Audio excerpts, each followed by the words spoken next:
Fresque de l'Annonciation.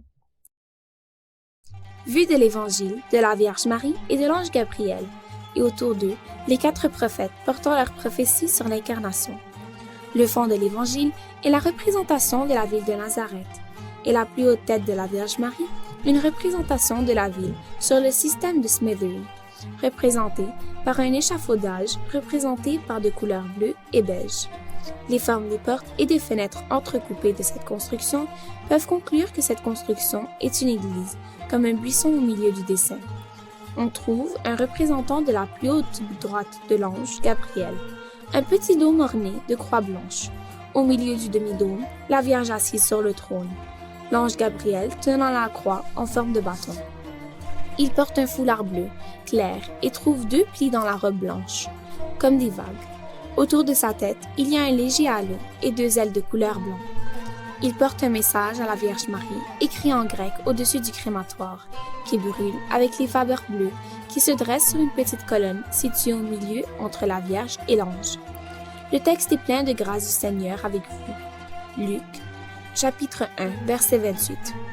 La représentation du crématoire ou le brûleur est quelque chose de très spécial pour les fresques coptes, parce que c'est un symbole copte. Quant aux gens autour de la Vierge, ils sont les 4 prophètes qui ont prophétisé l'incarnation divine: Moïse, Ésaïe, Daniel et Ézéchiel. À côté de la Vierge Ésaïe, le prophète et Moïse, le prophète, est à côté de l'ange Ézéchiel, et Daniel porte chacun sa prophétie écrite en copte. Une grande image de la Vierge Marie est son pied droit de retour à Moïse, et porte naïa marron, sous la robe et la robe rouge, et une barbe blanche, et la tablette porte le texte suivant. La Vierge est enceinte et donne naissance à un fils, et elle appelle son nom Emmanuel.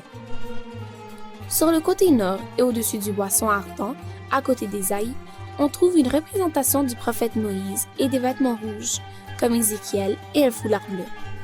Moïse le prophète, dans un tiroir, représente l'écriture suivante. Regardez, le feu brûle et le feu ne brûle pas.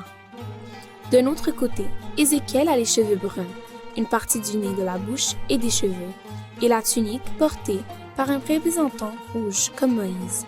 Porte une robe marron clair. Il lève la main droite et tient un tiroir écrit dessus. Il ouvrira et personne ne pourra entrer de lui, car le Seigneur, le Dieu d'Israël, y entrera et il sera fermé.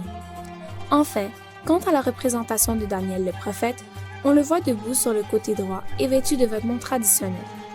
Le chapeau et le pantalon sont représentés en vert sur une courte tunique rouge. Il est représenté jaune homme et porte une chaussure multicolore.